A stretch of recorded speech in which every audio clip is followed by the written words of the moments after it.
Oh yo tout le monde, j'espère que vous allez bien. Aujourd'hui, on va parler de Sakura dans l'univers de Naruto.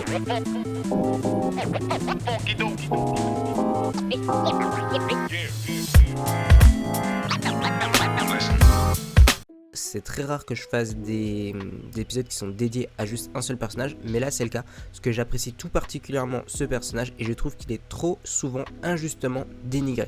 L'une des premières critiques qu'on fait à Sakura, c'est qu'on en dit que c'est un personnage useless. Alors est-ce que c'est vrai, est-ce que c'est faux? On va voir ça tout de suite. Non, Sakura est tout sauf un personnage useless. Première preuve, on va séparer d'ailleurs de manière chronologique les preuves, donc c'est-à-dire ce qui s'est passé dans Naruto Shippuden et dans Boruto.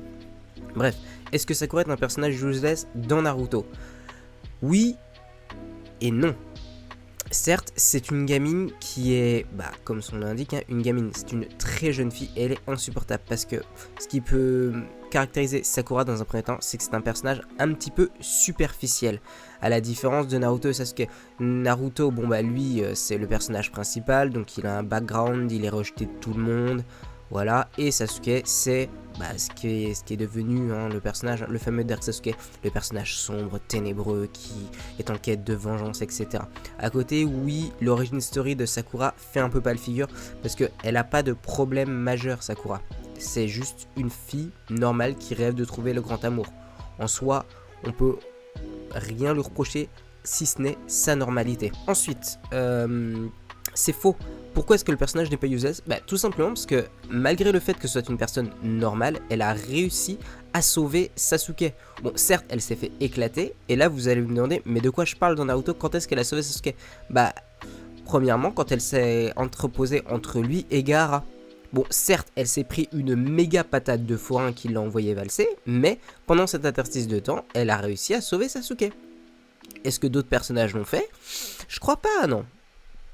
Et après, bien évidemment, plus tard, si on reprend l'exemple de Naruto Shippuden, elle a réussi à sauver Naruto. Donc là, elle a réussi à sauver son deuxième compagnon grâce à son ninjutsu médical. Alors, on dit souvent que c'est une kunoichi sans talent. Vrai ou faux?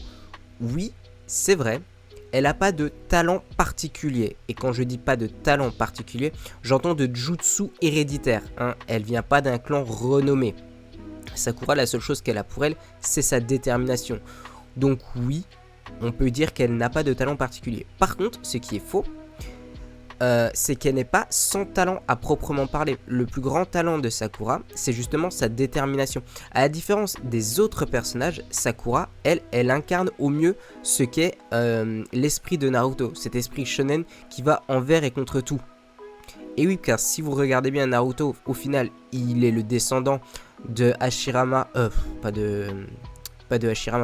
de l'ermite Rikudo, un des fils de l'ermite Rikudo, Sasuke aussi, donc ce sont tous des personnages lambda. Sakura, elle vient du peuple, et justement c'est ça qui en fait une personne grandiose, c'est qu'elle représente à elle seule vraiment l'essence de ce qu'est un shinobi lambda qui lutte avec ses propres moyens, à savoir sa détermination et son intelligence.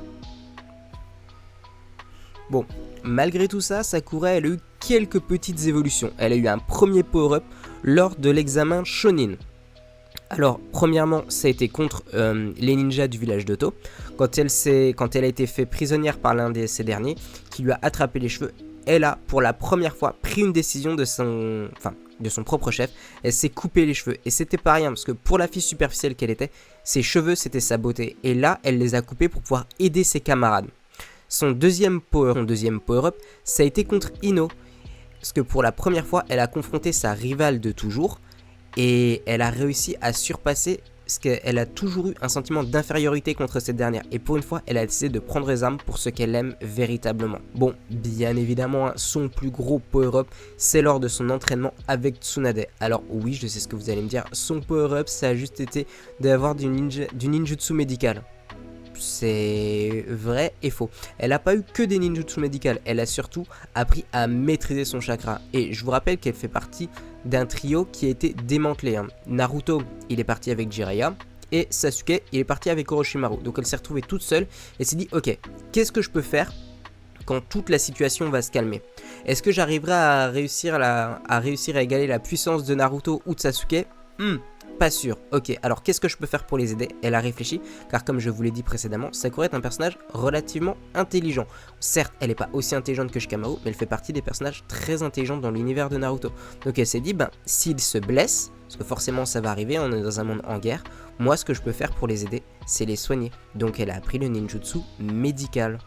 Et bien évidemment, avec sa maîtrise de chakra, elle réussit à avoir une maîtrise telle qu'elle peut faire des ravages, elle peut faire donc, comme je disais, des ravages au-delà de ce qu'a pu faire Tsunade à la fin de l'arc. Genre dans l'arc La Grande Guerre Ninja, Sakura quand elle met une patate à Kaguya, on a ressenti toute la puissance de Sakura et elle n'utilise que ses points et son chakra. Elle n'a pas besoin de techniques à proprement parler comme les 1000 oiseaux ou le Rasengan. Certes, c'est moins spectaculaire, c'est juste un coup de poing. Mais est-ce qu'on a vraiment besoin de plus dans un shonen? Un coup de poing qui arrive à fondre la terre en deux et qui fait tomber des adversaires comme Kaguya? Moi, je demande pas mieux. Alors, le vrai problème de Sakura, c'est pas vraiment Sakura en elle-même, c'est plutôt, je dirais, son mangaka. C'est un secret pour personne, hein. Il ne sait pas bien développer les personnages féminins. Il est vrai que Sakura a pu être très longtemps être considérée comme un personnage irritant, surtout dans Naruto. C'est une fille superficielle au premier abord, mais au contact de Naruto et de Sasuke, elle a su évoluer tel un magnifique cerisier en fleurs. Donc oui, on est passé d'un personnage superficiel à un personnage accompli, celui d'une femme accomplie, qui grâce à sa seule détermination a su devenir la plus forte des kunoichi, parce qu'elle a réussi à surpasser Tsunade. Sa maîtrise de chakra est véritablement exceptionnelle. Elle a su récupérer l'homme qu'elle voulait, elle s'est pas démontée, elle est passée de fille superficielle qui voulait juste Sasuke parce que Sasuke c'était plus beau, et finalement elle a vu l'envers du décor, à quel point il était torturé, etc. Et elle a pas renoncé à lui parce qu'elle l'aime sincèrement. Et elle a su devenir la chef des ninjas médicales comme on pourra le voir dans Boruto. Et bien évidemment, lors de son combat contre Sei, on verra à quel point elle est forte, malgré le fait que ce soit juste, entre guillemets, quand je dis juste une ninja médicale, elle peut foutre des tatanes à n'importe qui, sa force est littéralement colossale.